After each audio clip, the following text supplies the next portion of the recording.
ॐ अज्ञानतिमिरान्धस्य ज्ञानाञ्जनशलाकया चक्षुरुन्मीलितं येन तस्मै श्रीगुरुवे नमः। जय श्री कृष्ण चैतन्य प्रभु नित्यानंद, श्री अद्वैत गदाधर श्रीवासादि गौर भक्तवृंद। हरे कृष्णा कृष्ण कृष्णा हरे हरे, हरे राम राम राम हरे हरे। हरे कृष्णा कृष्ण कृष्णा हरे हरे, हरे राम राम राम हरे हरे। हरे कृष्णा। सभी भक्तों को सादर प्रणाम। जय श्री राम। श्री वाल्मीकि रामायण सत्र संख्या 61 में हम सभी आज अध्याय संख्या 50 को श्रवण करने का प्रयत्न करेंगे। बालकांड जिसमें 77 अध्याय हैं, 77 सर्ग हैं। हम सभी अध्याय संख्या 50 में प्रवेश कर रहे हैं। अध्याय संख्या 50 जिसका नाम है महाराज जनक की विश्वामित्र से भेंट। 25 से अधिक श्लोक हैं इस अध्याय में। और यदि हम पिछले सत्र की संक्षिप्त पुनरावृत्ति करें तो हमें स्मरण है कि मुनि विश्वामित्र भगवान राम और लक्ष्मण को सफलता पूर्वक यज्ञ पूर्ण होने के उपरांत एक अन्य यज्ञ धनुष यज्ञ के लिए मिथिला ले जाने के मार्ग में अनेकानेक कथा प्रसंग सुना रहे हैं। और हमने पिछले सत्र में भगवान श्री रामचंद्र के द्वारा अहिल्या के उद्धार के प्रसंग को सुना। उसके उपरांत आज के सत्र में हम सभी आरंभ करने जा रहे हैं महाराज जनक की विश्वामित्र से भेंट। तो गंतव्य मंतव्य इस पूरे यात्रा में अंततः धनुष यज्ञ में प्रवेश करना था। और श्री वाल्मीकि जी के शब्दों में बालकांड के 50वें अध्याय में महाराज जनक और मुनि विश्वामित्र की भेंट हो रही है। तो एक एक श्लोक का वाचन और अनुवाद श्रवण और पठन करते हुए हम सभी इन सत्र में आगे बढ़ने का प्रयत्न करेंगे। पंचांशः सर्ग, श्लोक संख्या 1। ततः प्रागुत्तरां गत्वा रामः सौमित्रिणा सह विश्वामित्रं पुरस्कृत्य यज्ञवाटम् उपागतम्। तदंतर विश्वामित्र को सामने रखकर उत्तर पूर्व की ओर बढ़ते हुए श्री राम तथा सौमित्री जनक के यज्ञ स्थल पर पहुंचे। तो यह यहाँ पर बहुत ही सुंदर तात्पर्य लिखते हैं आचार्य। कहते हैं महर्षि वाल्मीकि ने अब तक भगवान राम के परम पावनत्व का वर्णन किया है। अब यह इंगित करने के लिए कि भगवान श्री राम भाग्य की देवी श्री के नित्य पति हैं, श्रेय पतित्व, वाल्मीकि सीता देवी के संग उनके विवाह के वृत्तांत की ओर प्रवेश कर रहे हैं। कहते हैं यहाँ पर रामस्तु मुनि शार्दूलम उवाच सह लक्ष्मण साध्वी यज्ञ समृद्धि जनकस्य महात्मन। श्री राम तथा श्री लक्ष्मण ने मुनि शार्दुल से कहा, महात्मा जनक की यज्ञ समृद्धि अर्थात यज्ञ के लिए एकत्र संसाधन वस्तुतः उत्कृष्ट हैं। यह यज्ञ की तैयारी अत्यधिक उत्तम दिखती है।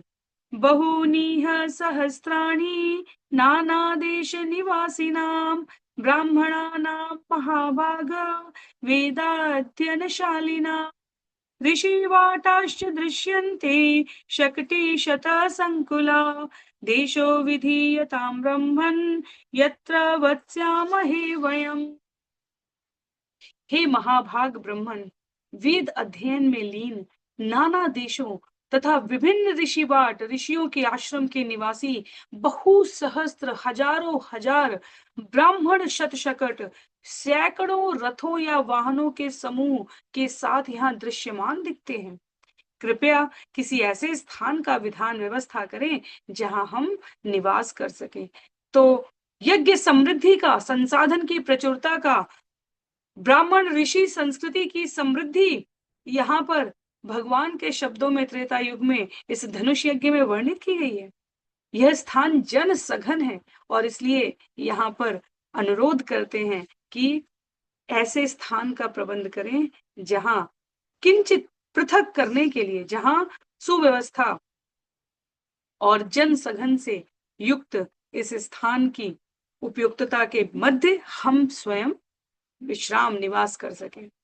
रामस्य वचनं श्रुत्वा विश्वामित्रो महामुनि निवेशं करोद्देशे विविक्ते सलिलायुता। कहते हैं आगे मुनि विश्वामित्र, श्री राम के वचनों को सुनकर निवास हेतु महामुनि विश्वामित्र ने जल सुविधा से युक्त एकांत स्थान का चयन किया है। विश्वामित्रम् अनुप्राप्तम् श्रुत्वा स नृपतिस्तदा शतानन्दं पुरस्कृत्य पुरोहितम् अनिनिन्दितम् प्रत्युजगाम सहसा विनयेन समन्विता ऋत्विजोऽपि महात्मानस्त्वर्घ्यम् आदाय सत्वरम् विश्वामित्राय ददुर्मन्त्र पुरस्कृतम्। तो उल्लेख है ये इस प्रकार से यहाँ पर कि जैसे ही नृपति राजा जनक को ज्ञात हुआ, शास्त्र दृष्टि के अनुसार विश्वामित्र के आगमन का समाचार सुना उन्होंने, अनिंदित, जो दोष रहित है, निंदनीय नहीं है, ऐसे पुरोहित शतानंद को सामने रखकर अत्यंत विनय समन्वित, विनय से युक्त भाव के साथ महाराज जनक नृपति अविलंब, बिना विलंब किए हुए बाहर आ गए। ऋत्विजोपि महात्मान त्वर्घ्यमादाय सत्वरम, और अर्घ्य आदि लेकर महात्मा ऋत्विजों ने भी शीघ्रता पूर्वक महात्मान त्वम अर्घमादाय सत्वरम, सबको संग लेकर नम्रता के साथ अर्घ्य आदि का सामान लेकर नृपति महाराज जनक विश्वामित्र के समीप आए। आगे उल्लेख है, विश्वामित्राय धर्मेण ददुर्मन्त्र पुरस्कृतम् प्रतिगृह्य तु तां पूजां जनकस्य महात्मनम्। इस प्रकार ऋत्विज महात्माओं ने भी शीघ्रता पूर्वक उचित मंत्रोच्चार किया है, वैदिक धर्म के अनुसार अर्घ्य मुनि विश्वामित्र को अर्पित किया है और प्रतिग्रह्य स्वीकार करते हैं यहाँ पर विश्वामित्र महाराज जनक की पूजा को। उसके उपरांत क्या है, पप्रक्षः कुशलम राज्ञो यज्ञस्य च निरामयम् सतांशापि पुनिर्पृष्ठा सोपाध्याय पुरोधस। तो विश्वामित्र स्वीकार करते हुए महाराज के कुशल मंगल का समाचार और उनके निरुपपलत्व क्या है उल्लेख करते हैं यहाँ पर कि किस प्रकार आपका यज्ञ निर्बाध निष्पादन संपन्न हो रहा है, उसकी कुशल क्षेम के बारे में। तो व्यक्ति की कुशल क्षेम नहीं, यज्ञ भी कैसा चल रहा है इसकी भी कुशल क्षेम पूछी जा रही है। कहते हैं, सतांशापि मुनिर्पृष्ट्वा सोपाध्याय पुरोधसा यथा न्यायम ततः सर्वे समागक्षत प्रिहष्टवत्। और उसके उपरांत एक एक करके पहले महाराज जनक की, तदुपरांत यज्ञ की, उसके उपरांत विश्वामित्र ने अर्घ्य अर्पण करने वाले मुनियों की, यज्ञ ऋत्विक उपाध्यायों की, पुरोहित पुरोधाओं की, शतानंद की, सबकी कुशल मंगल पूछी है। अथ राजा मुनि श्रेष्ठम कृतांजलि अभाषत आसने भगवान सह अभिमुनि सत्तमे। तो इस प्रकार एक एक करके यथाक्रम शास्त्र के निर्देशानुसार विश्वामित्र से हर्ष पूर्वक मिलकर उन सभी ने एक दूसरे का, मुनि विश्वामित्र ने पुरोहितों का, उपाध्यायों का, स्वयं शतानंद का, अर्घ्य अर्पण करने वाले मुनियों का कुशलक्षेम पूछा है और उन्होंने भी विश्वामित्र के कुशलक्षेम के बारे में पूछा। तदुपरांत जनकस्य वचः श्रुत्वा निपसाद महामुनि, अंजलि बद्ध होकर महाराज जनक मुनिश्रेष्ठ से कहते हैं, हे भगवान, आप इन उत्तम मुनियों के साथ अपने आसन पर विराजमान हो। पुरोधा ऋत्विजश्चैव राजा च सह मंत्रिभिः आसनेषु यथा न्यायम् उपविष्टान् समन्तत।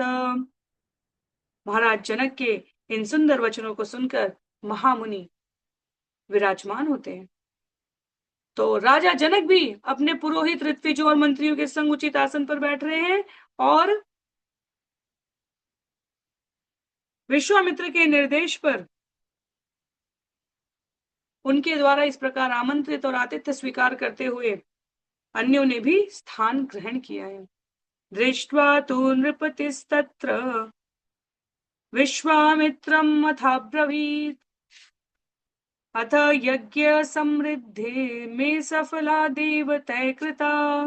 तो चारों ओर मुनि के आसन के चारों ओर यथोचित रूप से विराजमान सभी जनों को देखकर नृपति मुनि विश्वामित्र ने अथा अब्रवीत, विश्वामित्र से इस प्रकार क्या कहा? आज मेरी यज्ञ समृद्धि, यज्ञ के संसाधन समग्र हो गए। तो मुनि विश्वामित्र के आगमन से कहते हैं कि क्या हुआ?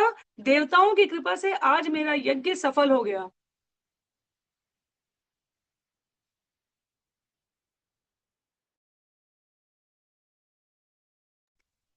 यज्ञ मेरा सफल हो गया, क्यों? क्योंकि मुनि विश्वामित्र आ गए हैं। और कौन है उनके संग? वास्तव में महाराज जनक, आचार्य कहते हैं, भगवत साक्षात्कार से सिद्ध भगवान के महान भक्त हैं।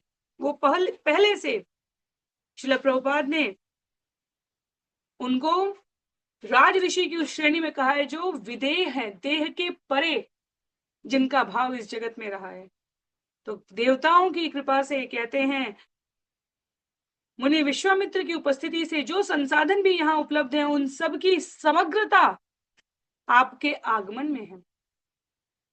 अद्य यज्ञ फलम प्राप्तम भगवत दर्शनान्मया, धन्योस्म्यहम् अनुगृहीतोऽस्मि यस्य मे मुनि पुंगवा। और उसके उपरांत कहते हैं, हे भगवान, आपके दर्शन से आज मैंने यज्ञ फल प्राप्त कर लिया। यज्ञोपसदनम ब्रह्मन् प्राप्तोऽसि मुनिभिः सह, द्वादशाहं तु ब्रह्मर्षे शेषमाह मनीषिण। हे मुनि पुंगव, मैं धन्य हो गया।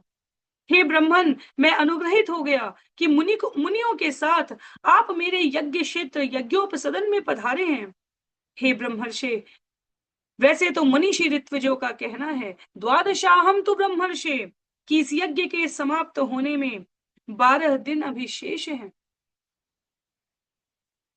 क्योंकि मुनि विश्वामित्र पूछ रहे हैं कि आपका यज्ञ किस प्रकार चल रहा है, पर महाराज जनक कहते हैं कि मुनियों सहित इस यज्ञशाला में आपके पधारने से मुझे ऐसा लगता है जैसे यज्ञ का फल यूं ही प्राप्त हो गया। क्या कहते हैं? ततो भागार्थिनो देवान् द्रष्टुमर्हसि कौशिक, इत्युक्त्वा मुनि शार्दूलम प्रहष्ट वदनस्तदा। तो लेख है यहाँ पर कि ऐसा द्विजों का कहना है कि 12 दिन के यज्ञ की समाप्ति के उपरांत यज्ञ के प्रसाद के रूप में अपना अपना भाग ग्रहण करने के लिए देवताओं को यहाँ पर आमंत्रित किया जाएगा। देवताओं का दर्शन होगा। जब 12 दिनों के अंत में यज्ञ का सुत्या होम अनुष्ठान होगा, सोमरस निकाला जाता है, आचार्य कहते हैं। पर उनके लिए क्या है? पुनः स्तंपरि पपृक्ष प्रांजलि प्रयतो नृप, इमो कुमारो भद्रम ते देवतुल्य पराक्रमो। और मेरे लिए क्या है? प्रसन्न मुख के साथ विनय पूर्वक अंजलि बद्ध होकर प्रणत राजा ने मुनि शार्दुल से पुनः कुछ निवेदन किया।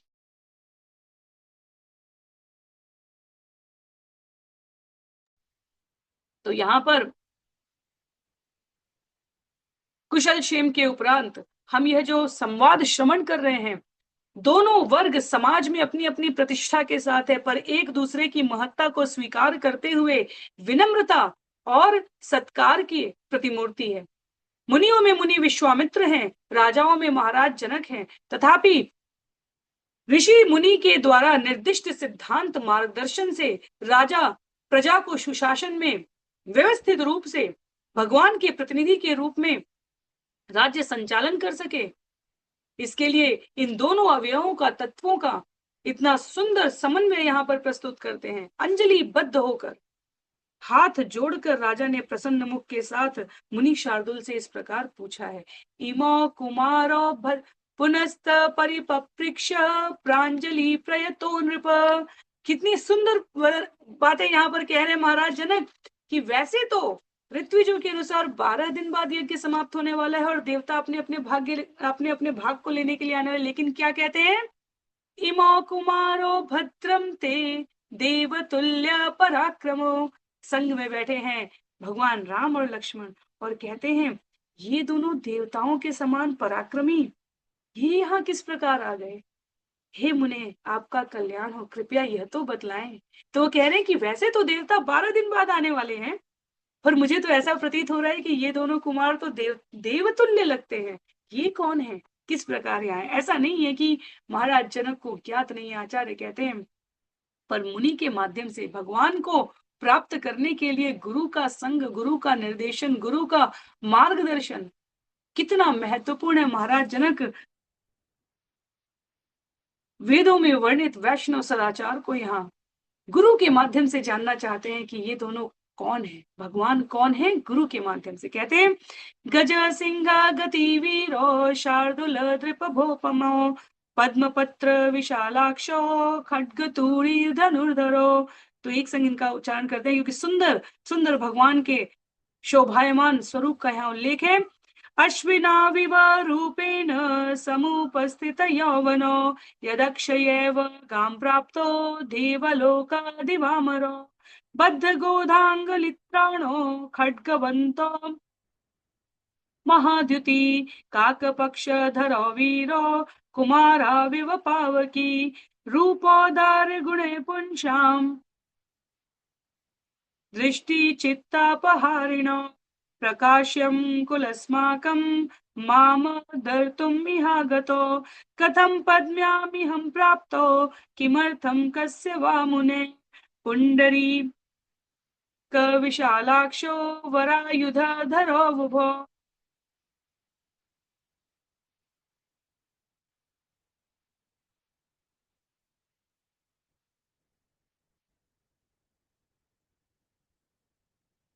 तो ये सारे श्लोक चलते जा रहे हैं क्रम में, जहां तक भगवान के सुंदर स्वरूप की महत्ता बतलाई गई है। हम एक साथ उच्चारण करते हैं, रूपोदार गुणे पुंसाम दृष्टि चित्ता महारिणो प्रकाश्य कुलस्माकं मामदन्तुम मिहातु।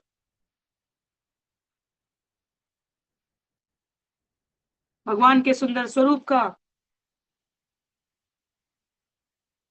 परस्पर उल्लेख करते हुए कहते हैं, यह दोनों कुमार किस प्रकार यहाँ आए हैं भगवान। हे मुनि, आपका कल्याण हो, कृपया बताएं। इनका पराक्रम भगवान विष्णु के तुल्य है। गजा सिंह गति वीरो, लिखते हैं यहाँ पर,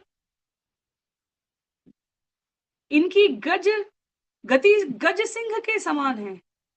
अपने शत्रुओं के रुदन के कारण है। ये शार्दुल वृषभ के समान प्रतीत हो रहे, विशाल अक्ष पद्म पत्र के समान ये शोभायमान है। अश्विनाविव, रूप में अश्विनी कुमार की भांति ये यौवन के प्रादुर्भाव के समीप अभी समुपस्थित हुए से प्रतीत होते हैं। खड्ग तुरीर, तीर तथा धनुष धारण किए हुए ये सौभाग्यवश देवलोक से पृथ्वी पर अवतरित हो रहे अमर प्रतीत हो रहे हैं। हाथों में धनुष धारण किए महद्युतिमान, त्वचा रक्षित भुजाओं एवं अंगुलियों में खड्ग धारण किए हुए,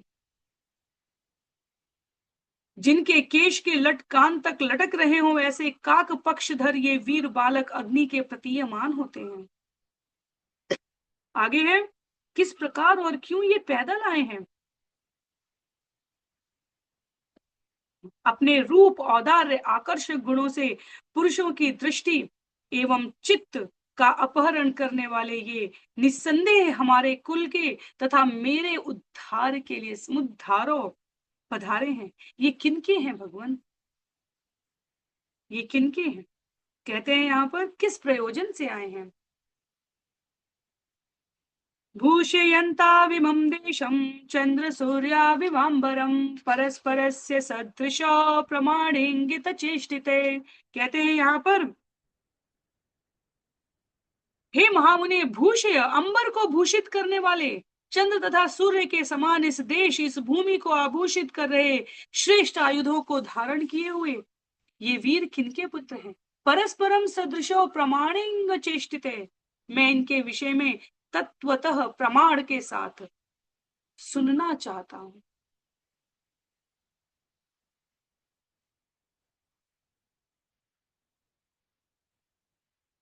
आगे है उल्लेख, कस्य पुत्रो मुनि श्रेष्ठो श्रोतुमीक्षामि तत्वत तस्य तद्वचनम श्रुत्वा जनकस्य महात्मन। तो इस प्रकार महाराज जनक कि प्रशंसा प्रशस्ति गान समाप्ति ही नहीं होता है, एक के बाद एक के बाद एक के बाद सुंदर शब्दों में वह पूछते जा रहे हैं। और फिर कहते हैं, हे मुनिवर, उनका सौंदर्य वर्णन करने के बाद, शारीरिक सौष्ठव, उनका गठन, उनका देव तुल्य वर्णन करने के उपरांत कहते हैं, ये दोनों किसके पुत्र है, मुझे इनके बारे में बतलाएं। और महाराज जनक के इन वचनों को सुनकर उल्लेख है यहाँ पर, तस्य तद्वचनं श्रुत्वा जनकस्य महात्मनः, महाराज जनक के इन वचनों को सुनकर, न्यवेदयन् महात्मानो पुत्रो दशरथस्य तो सिद्धाश्रम निवासं च राक्षसानां वधं तथा। मुनि विश्वामित्र ने कहा कि ये दोनों महाराज दशरथ के राजकुमार हैं। और फिर विश्वामित्र जी ने उन दोनों राजकुमारों के सिद्धाश्रम में रहने की, वहां के राक्षसों के वध करने की कथा का वर्णन किया। तच्चागमनम अवग्रम विशालायाक्ष दर्शनम अहल्या दर्शनम चैव गौतमेन समागम महाधनुषि जिज्ञासा कर्तुम आगमनम तथा।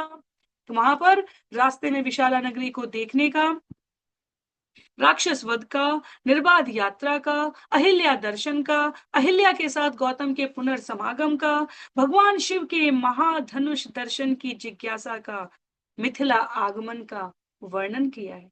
तो मुनि विश्वामित्र क्रम से जहां से यज्ञ समाप्त हुआ, वहां से सफलतापूर्वक यज्ञ समाप्ति के उपरांत विशाला नगरी, अहिल्या दर्शन, गौतम के संग पुनः समागम, इन सब का वृत्तांत संक्षेप में महाराज जनक को बताते हैं। और फिर कहते हैं, श्री राम शिव धनुष के दर्शन हेतु जिज्ञासु थे, अतएव सार असार गुण तथा दोष का परीक्षण करने के लिए आए हैं।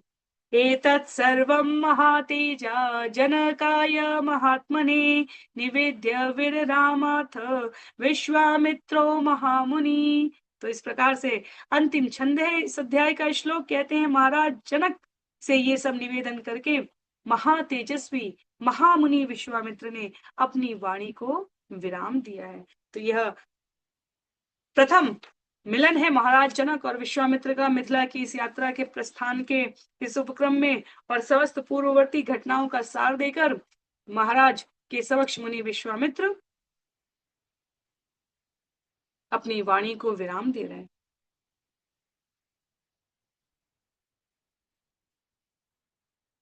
आज के सत्र के लिए हम सभी यहीं पर अध्याय की समाप्ति के साथ समाप्त करेंगे। अगले सत्र में अध्याय संख्या 51, वशिष्ठ के आश्रम में राजा विश्वामित्र के आगमन की क्या कथा है। तो यहाँ पुनः कुछ इतिहास है, कुछ पूर्ववर्ती कथाएं हैं, जहां वशिष्ठ की कामधेनु शबला हमने अनेकों बार ऊपर से श्रवण किया है। वशिष्ठ और मुनि विश्वामित्र के परस्पर संवाद का किस प्रकार राजा विश्वामित्र ब्राह्मणत्व प्राप्ति का निर्णय करते हैं। तो अगले कुछ अध्यायों में राजवंश की सुंदर कथाएं हैं। त्रिशंकु की कथा, जगत प्रसिद्ध राजा त्रिशंकु को श्राप मिलना, राजा त्रिशंकु की विचित्र अभिलाषा के क्रम में उन्हें श्राप मिला था जब वह स्वर्ग गमन करते हैं। तो वो सभी विषय यहाँ आगामी अध्यायों में हम सभी श्रवण करेंगे। आज के लिए यहीं पर विराम लेते हैं। श्री वाल्मीकि रामायण की जय, श्रील प्रभुपाद की जय, श्रील गुरुदेव की जय, अनंत कोटि वैष्णव वृंद की जय, रामाचार्य श्रील हरिदास ठाकुर की जय। हरे कृष्णा, जय श्री राम।